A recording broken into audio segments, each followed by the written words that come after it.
Hi, everyone. Sorry, I just had a moment where I couldn't find my unmute button, which you'd think would not be an issue at this point. Um, it's really wonderful to be here. And I'd like to thank ARVAC so much for inviting me to share a little bit of my story today. It's exciting to be in a space that's designed for exchange of learning and practice. And for me, organizations like ARVAC are key to the health and success of all our efforts as civil society in all of our guises to improve our communities.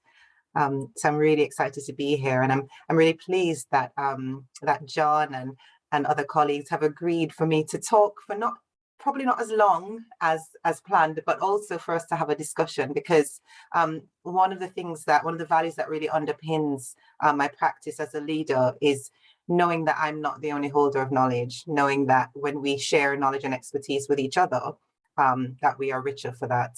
And it's really important for that to happen across different sectors and across institutional boundaries. So as John has said, my name is Jeanette Bain-Burnett.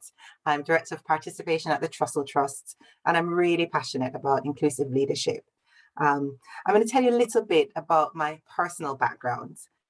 I grew up in Jamaica, which is a beautiful country with many assets and some deep social challenges, and I was shaped by both.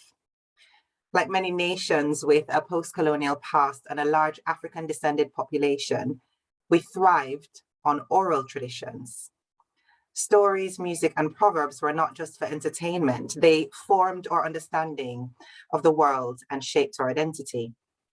And one of my favorite Jamaican proverbs is, "Jackass say, the world no level." Long before I'd even heard the terms diversity, equity, and inclusion, as we tend to use them in our narratives about social change now, I was taught this saying.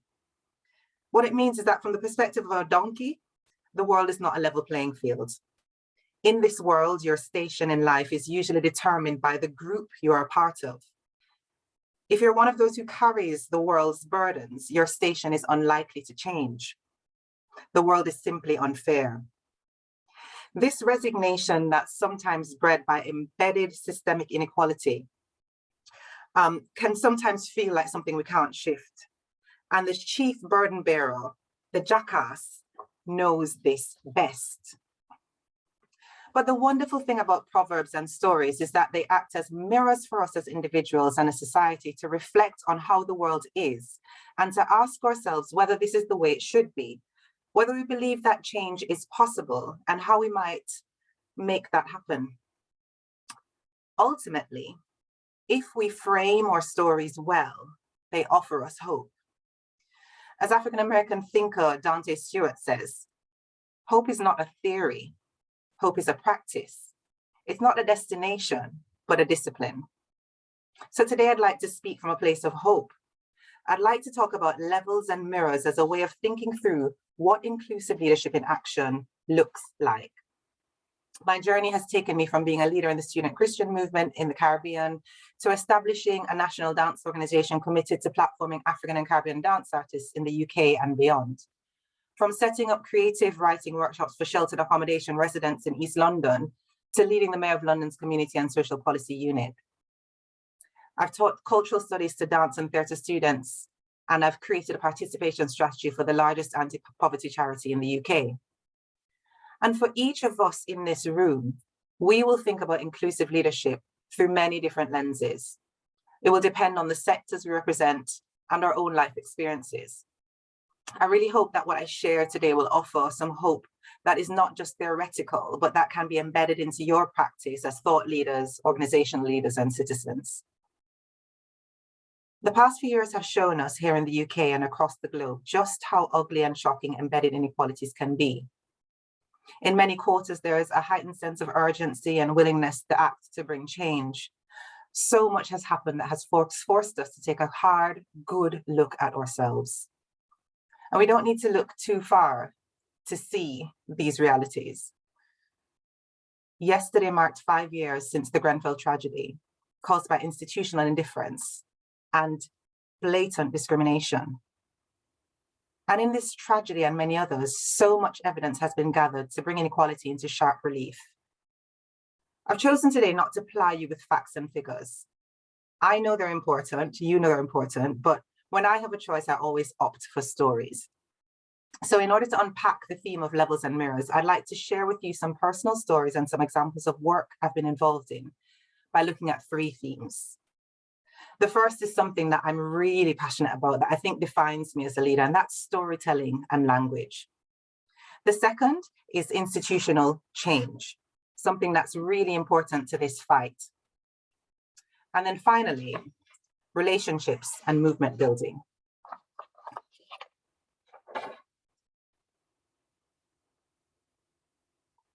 I was just going to share those themes on the screen. In their book, The Spirit Level, Kate Pickett and Brian Wilkinson assert that a social movement for greater equality needs a sustained sense of direction and a view of how we can achieve the necessary economic and social changes.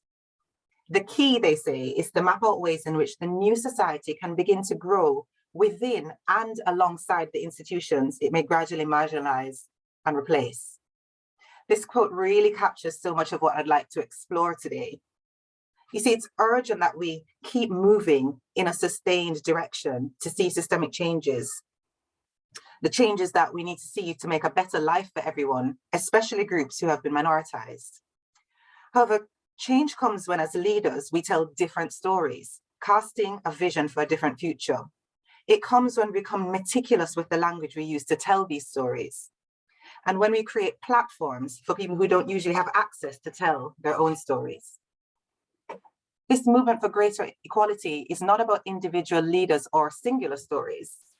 It must have an impact on the institutions that hold the levers for change.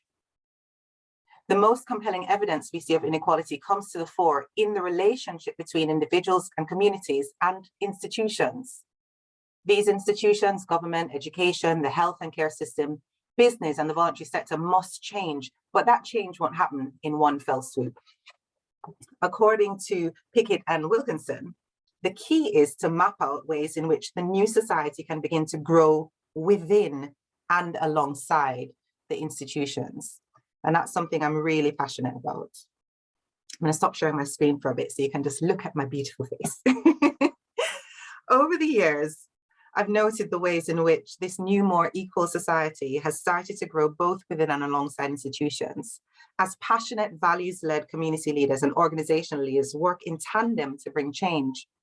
I'm an advocate for those who are inside institutions to enable and give more power to change makers who are working on the outside. And for those who practice the art of what I've heard called leadership from outside, to pick their battles well and understand how to find allies within the institutions we're seeking to change. It works both ways. But I'm going to tell you a story from my own experience now to kind of illuminate this idea of how storytelling and language really fuels our practice. So, as I said, I grew up in Jamaica. I was raised by loving parents with a heart for service. And it wasn't just about our little family unit. There was love to spread through our circle of family, friends, and community around us, and the wider society. I've never thought that my life started and ended with my own appetites and needs. The people I watched my parents love and care for were sometimes just like us, but often they were different from us. Often there were people who sought comfort from sadness and suffering that was far removed from my own personal experiences. One of these people was Max. I don't remember when I first met him. It feels like he was in our family or with our family through my whole childhood. He was tall with dark, smooth skin and lanky limbs. He had a long, lean face that was often folded inwards with worry, but which exploded with life, forming deep dimples when he laughed or smiled. Max had a kind heart and a clear mind. He was a true philosopher, always musing on something. He spoke a lot about poverty and privilege. I remember him quoting Freddie McGregor, "To be poor is a crime." He challenged my perception of myself and the world around me.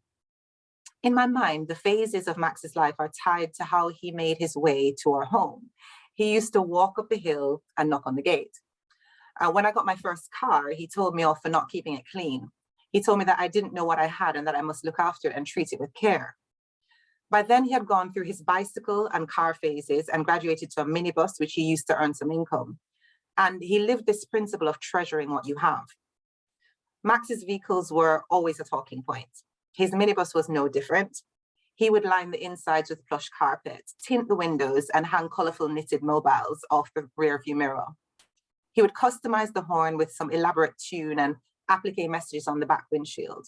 It was his prized possession. I grew to deeply admire him. He called my father sir and my mother miss. He was always looking for work, never handouts, and he would wash our car whenever he came. He always took longer than he needed to and did a thorough job. I listened to his stories and his rebukes. He knew truths that I did not know. I don't actually remember where I was the day Max was shot and killed. It felt like time froze between that day and the day my mother and I drove through the winding hill road to a tiny chapel that appeared to be etched into the side of a large rock to attend his funeral. I don't actually remember which funeral-worthy old hymns we sang or the faces of any of the people who attended the service. I just remember feeling lost and out of place, but holding something deep in the pit of my stomach that felt very fertile. It was a seed that would grow over many years, watered by tears. It was a silent influence over my heart. I'm told that Max was killed by a group of known criminals in his area. They'd harassed him for some time, trying to get him to use his minibus to transport illegal cargo. He refused, and the rest is history. No one has ever been charged for his death. No one ever pursued the case.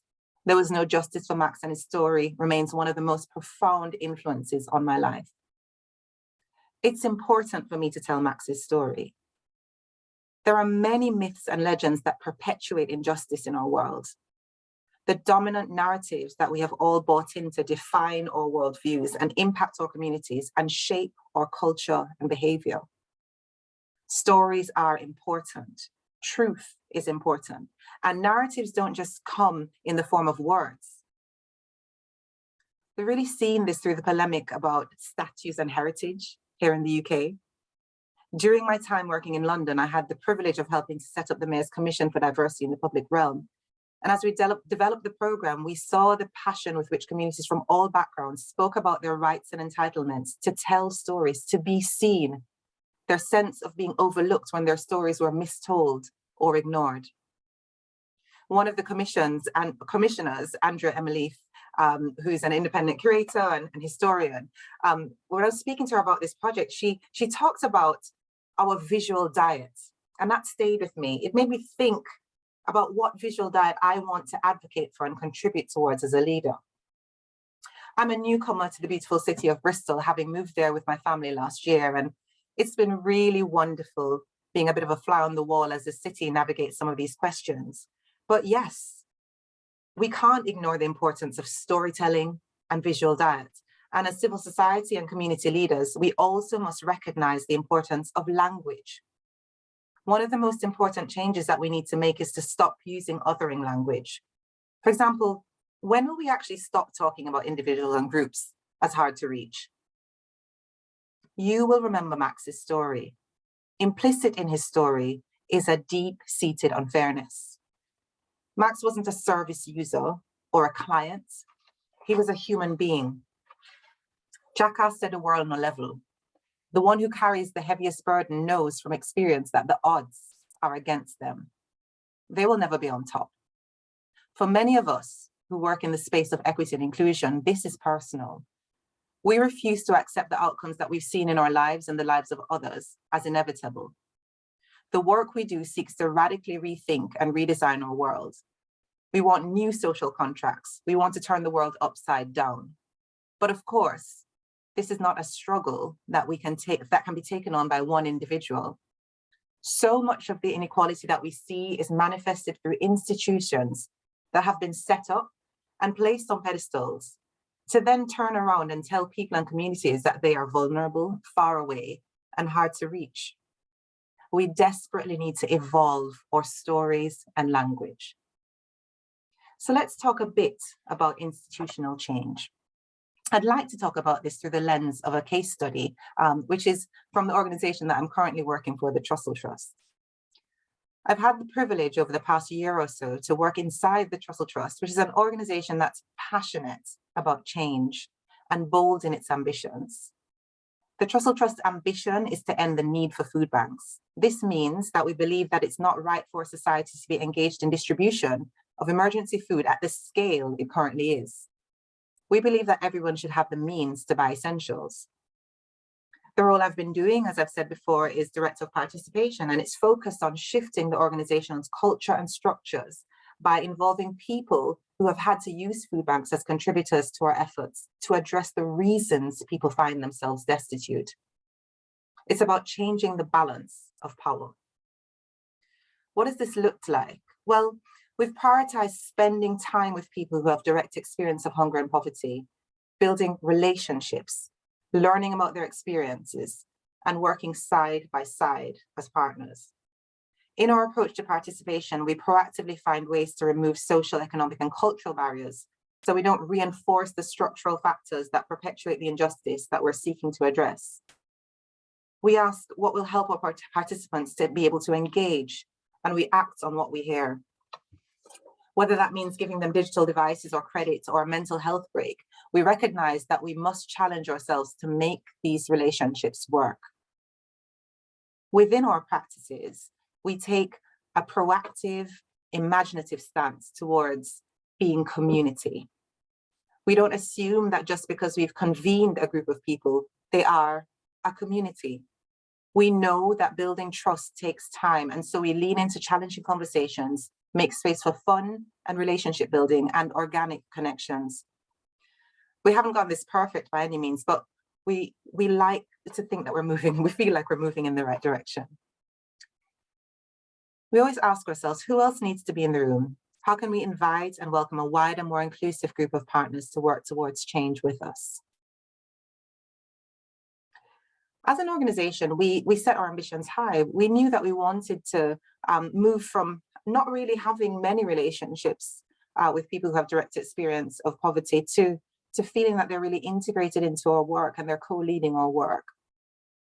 We decided to put resources in place. This is really important, not just to talk about ambitions, but to put resources in place and to work really hard at expertise and upskilling. And there was also an element of us working from the outside in. So we looked at what other organizations were doing. The National Survivors and Users Network, Turn to Us, Mind, Young Women's Trust, New Citizenship Projects, and Expert Citizens. What had they already learned and what had we already learned in our own practice, our own participation? We prize relationships over transactions. That's a principle we have to live by. And we make space for reflection and iterative change. We also recognize that there are leaders everywhere. The leaders aren't only at the top of our organization. You know, the panel of people with experience of poverty that we've brought together a group of 12 people from across the UK. And it's been really amazing to see their leadership in action, to hear the stories of the leadership that they're taking on in their local communities, and to see that translated then into a national context.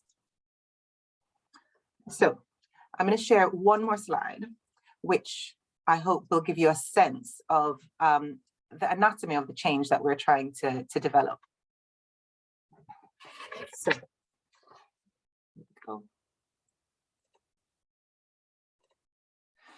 So this is a model of change that we've sought to explore as we've been developing a culture that is really kind of focused on participation and involvement. At the heart of what we're doing, we want to know that there's a culture change, and that culture change is rooted in principles and guidance for people to be able to know how to apply those principles. So one of the first things that we did was to have a conversation with a group of people with direct experience, with some food bank leaders and with some colleagues, to say, what are the core principles that we want to develop? We put respectful relationships at the heart of those principles and then developed from there. And that's been a really useful thing for us. And we've recently done a review of our principles, and all of the participants who've been a part of our work have acknowledged that they really got a sense that these are principles in practice. So we developed principles, we developed some explicit guidance for how this would be applied across our work. But we know that we're not going to get it right first time. So we've given ourselves the permission to test and learn. So a lot of the stuff that we do is by trial and error, and we learn quickly and adapt quickly.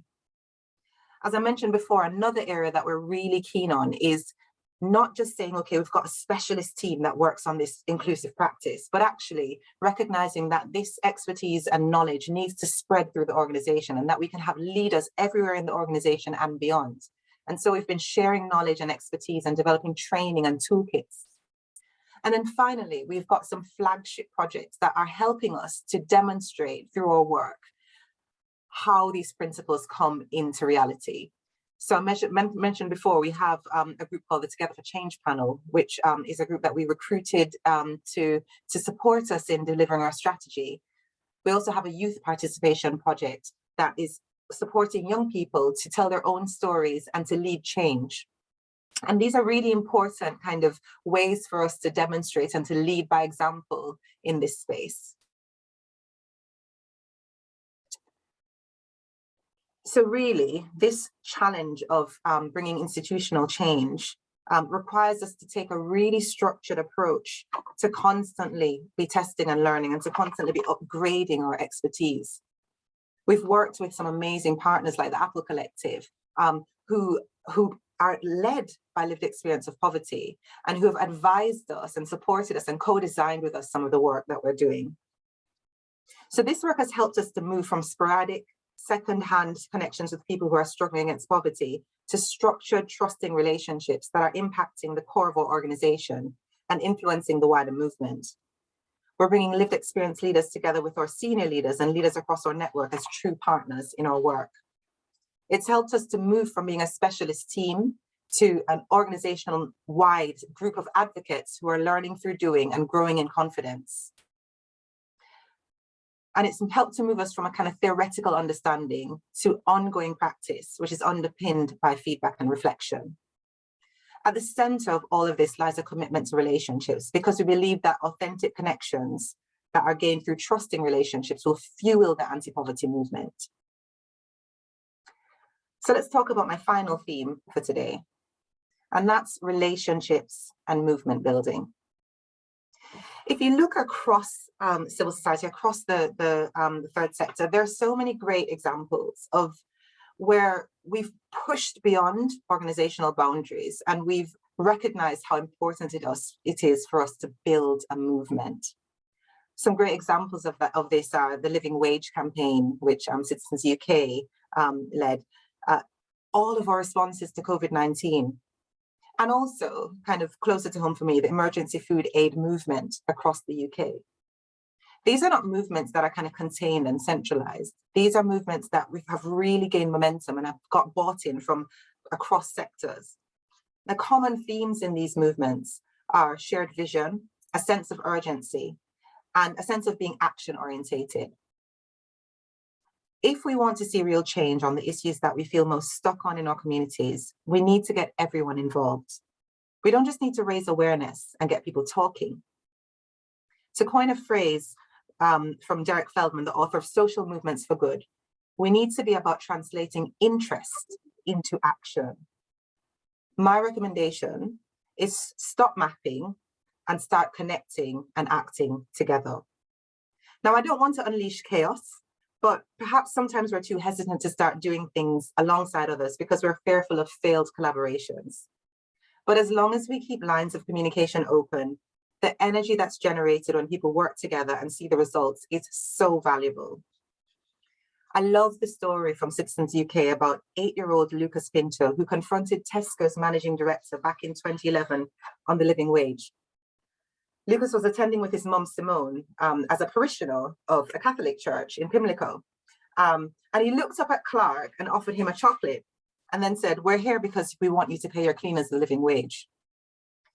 A photographer was snapping away as this was happening. And of course, the Tesco managing director was taken by surprise. He looked confused and he was kind of glancing off at his director of communications, looking distressed, according to the Citizens UK website. But this was a real turning point, and this was something that was led by an 8-year-old boy who was a part of a movement, who understood what was being asked, who knew that his voice was important. So I wanted to end actually by sharing a personal passion project that I'm hoping to build into a movement. It also involves an 8-year-old who happens to be my daughter, Rachel. So at the moment, I'm raising funds through a Kickstarter crowdfunding campaign for a creative leadership project that is going to be led by African and Caribbean girls. I'll tell you the story. A few months back, my daughter Rachel and I read Kate Pankhurst's book, Fantastic Women Who Changed the World. And when we were done, to my surprise, she said, I wonder how I could change the world. I mean, as a parent, you kind of picture these like amazing moments when your child is going to ask you a really deep question and you're going to have all the answers. But to be honest, I completely froze. I felt really overwhelmed by her question, but I banked it as one of the things we could work on over the next few months. What followed was a period when Rachel seemed to become less certain of herself, and I started to become very concerned. Then the case of Child Q emerged, then the case of Olivia, and I started to feel even more overwhelmed. In the midst of all of this, I felt there was something rising in me, something important I needed to start, but I just wasn't sure what shape it would take. So as I reflected and talked with Rachel, an idea emerged for a summer project focusing on the things she loved to do, which were African and Caribbean dance, writing, and visual art, combined with the things that I love to do, participation, coaching, and leadership development. Thus, Dream Camp was born. It's a participatory research project involving African and Caribbean girls in Bristol, which will explore the themes of community, creativity, and leadership. We're creating a space where girls can explore their strengths and dream about the future together. We're going to spend 5 days in an intensive in August, and then we're going to celebrate the International Day of the Girl in October. And then we're going to focus on building a movement led by girls for girls. It's so personal, inclusion. And yet, as we come out of that personal space into the collective, we can have such an impact on our society. This project is being birthed out of our home. It's bringing me home to my story of wanting to belong, even as my daughter writes hers.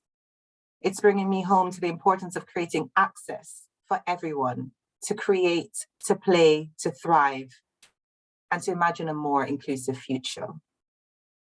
I really look forward to talking with all of you about everything that I've shared.